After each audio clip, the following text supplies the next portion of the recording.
మర్తరాజు గారు, Tillu square present ఇప్పుడు Tillu favour నడుస్తుంది కాబట్టి 100 కోట్ల పోస్టర్ పడిపోయినట్టే దాదాపుగా.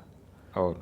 టిల్లులో ఉన్నదేంటి, టిల్లు స్క్వేర్లో ఉన్నదేంటి, టిల్లు స్క్వేర్ 100 కోట్లు కలెక్ట్ చేయడానికి మెయిన్ కారణం ఏంటి, ఏముంది ఆ సినిమాలో, ఎందుకంత కలెక్ట్ చేస్తుందని డిస్కషన్ నడుస్తుంది బయట. అవును. ఎందుకంటే ఈ మధ్యకాలంలో చిన్న సినిమాలన్నీ పెద్ద హిట్లు అవుతున్నాయి, పెద్ద సినిమాలన్నీ యావరేజ్గానో లేకపోతే అలా వెళ్ళిపోతున్నాయి. మీ ఒపీనియన్ ఏంటి? 100 కోట్ల 95 వాళ్ళు వేసింది. 7 days 95 CR వేశారు. అవును. 100 కోట్ల గ్రాస్. అంటే ఆ సినిమా ఏమవుతుంది అనేది ఒక సందేహంతో మొదలైంది ప్రయాణం. ఆ బ్యానర్లో ఈ మధ్య వచ్చిన చాలా సినిమాలు ఇబ్బంది పెట్టినాయి. సితారా బ్యానర్లో ఈ సినిమా నిలబడింది. నిలబడటం మాత్రమే కాదు, ఇప్పుడు 100 కోట్లు కలెక్ట్ చేసింది 7 రోజుల్లో అనేది పెద్ద మాటే.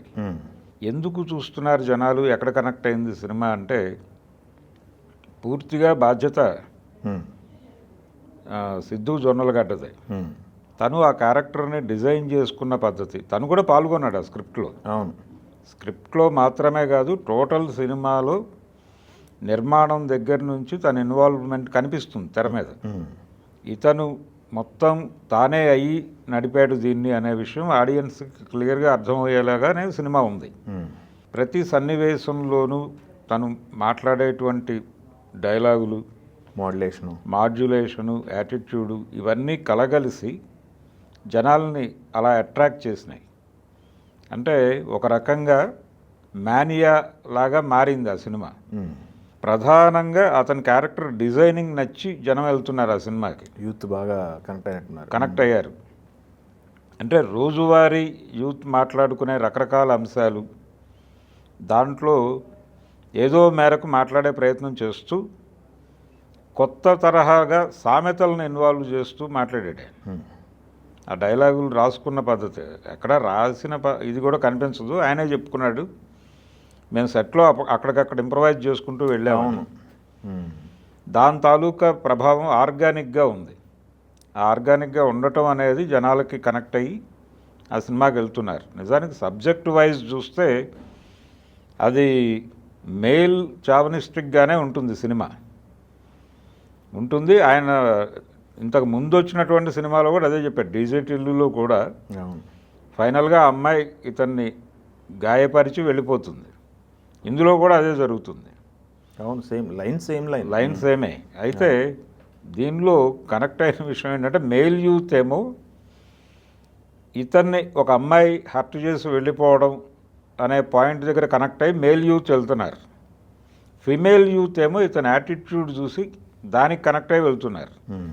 ఇలా టోటల్గా మీకు ఈ మధ్యకాలంలో వచ్చినటువంటి బేబీ సినిమాకి కేవలం మేల్ యూతే వెళ్ళింది. దానికి మేల్ యూతే భుజాన్ని వేసుకుని ఆ సినిమాని హిట్ చేసింది. మీరు ఆ టైంలో ఏ థియేటర్కైనా ఆ సినిమా ఆడుతున్న ఏ థియేటర్కి వెళ్ళినా కానీ మేల్ యూతే కనిపించేవాళ్ళు లోపల. కానీ ఇందులో రెండూ కనిపిస్తున్నారు, మిక్స్డ్ ఆడియన్స్ కనిపిస్తున్నారు. దాంతోపాటు పాత జనరేషన్ కూడా వెళ్తోంది ఆ సినిమాకి ఎంటర్టైన్మెంట్ కోసం.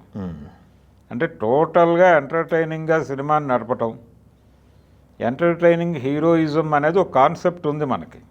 అవును. ఆ కాన్సెప్ట్కి పర్ఫెక్ట్గా ఫిట్ అయినటువంటి సినిమా అది. అందుకని జనం చూస్తున్నారు ఆ సినిమాని.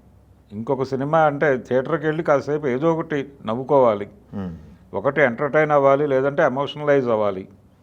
ఇది ఎంటర్టైన్మెంట్ ఇస్తోంది ఈ సినిమా. అది మౌత్ పబ్లిసిటీ జరుగుతోంది. పైగా అందరూ దానిలో వచ్చినటువంటి మాటలను ఆధారం చేసుకుని మాట్లాడుతున్నారు బయట. మొదటి సినిమా అంటే డీజే టిల్లు కూడా పర్టికులర్గా అతని ప్రొనౌన్సియేషన్ రాధిక అంటాడు. ఆయన ఒరిజినల్గా రాధిక అనాలి, ఒత్తు ఉంటుంది. ఆ ఒత్తు తీసేసి మాట్లాడటం అనేది ఒక ఫ్యాషన్గా మారింది. తర్వాత రాధిక అనే పేరును కూడా పాపులర్ చేసింది ఆ సినిమా. అదే ఇందులో కూడా జరిగింది. ఇది కనెక్టివిటీ. ఈ కనెక్టివిటీ సాధించటం వలనే ఆ సినిమా ఇప్పుడు 100 కోట్లు కలెక్ట్ చేసింది. టోటల్గా ఇంకెంత కలెక్ట్ చేస్తుందో తెలియదు. ఇప్పుడు సిరీస్ మొదలయ్యేటువంటి ప్రమాదం ఉంది ఇప్పుడు ఇక్కడ నుంచి. టిల్లు స్క్వేర్లోనే ఆల్రెడీ వేసేసారు కదా, టిల్లు క్యూబ్ అని వేసేసారు. నెమ్మదిగా ఆ ప్రయత్నాలు మొదలవుతాయి. అంటే ఇందులో కూడా పెళ్లి కాలేదు అతనికి. అవును. టిల్లుకి పెళ్ళయ్యే వరకు ఈ సిరీస్ కంటిన్యూ చేస్తారేమో అని అనుమానం వచ్చే పద్ధతిలో నడుస్తోంది. సిరీస్ జరగాలి మళ్ళీ మళ్ళీ అన్నట్టు. మళ్ళీ మళ్ళీ మళ్ళీ అన్నట్టుగానే. అంటే రెండు పద్ధతులు అఫ్ కోర్స్ సక్సెస్ ఉంది కాబట్టి పాసిబిలిటీస్ ఎక్కువ ఉన్నాయి. రెండోది వాళ్ళు ఒక కథని పూర్తి స్థాయిలో డిజైన్ చేసుకోలేదు అనేది కూడా మనకు అర్థమవుతుంది ఈ సినిమాలో. అంటే చాలా వరకు డీజే టిల్లు రెఫరెన్సెస్ ఉన్నాయి దీనిలో. అవును. అంటే దానికి సీక్వెల్ లాగా కాకుండా కంటిన్యూషన్. ఆ సినిమా అలా కొనసాగుతోంది, అదే కథ కొనసాగుతోంది అనే ఫీల్తోనే నడిపాడు. ఆ నడుపుతూ ఆ పాత పాత్రలను కూడా తీసుకొచ్చి, ఆ రాధికని కూడా తీసుకొచ్చి కథని నడిపాడు. ఇప్పుడు నెక్స్ట్ క్యూబ్లో ఈ క్యారెక్టర్లు కూడా క్యారీ ఫార్వర్డ్ అయ్యేటువంటి అవకాశం కనిపిస్తోంది. అంటే ఇది ఒక సిరీస్గా వెబ్ సిరీస్ చూస్తున్నాం మనం, మూవీ సిరీస్ నడిపేటువంటి అవకాశం కనిపిస్తోంది ఈ కథతో. దీని నుంచి బయటకు వచ్చి ఇంకో క్యారెక్టర్ చేస్తే సిద్ధు జొన్నలగడ్డ ఏమిటి అనేది ప్రపంచానికి అర్థమవుతుంది. ఆ ప్రయత్నం చేస్తాడా లేకపోతే టిల్లుగానే కొనసాగుతాడా అనే సందేహం ఉంది చాలామందిలో. దాన్ని ఆయనే నివృత్తి చేయాలి. 100 కోట్లు కాదు, అది 200 క్రాస్ చేసేదాకా వెళ్ళొచ్చు. దీన్ని వేరే భాషల్లోకి తర్జుమా కార్యక్రమాలు, రీమేక్లు ఇవన్నీ ఎలాగూ జరుగుతాయి. ఫైనల్ ప్రోడక్ట్ ఎంత వచ్చింది అనేది మనకు ఇంకో 20 రోజులు పోతే కానీ క్లారిటీ రాదు.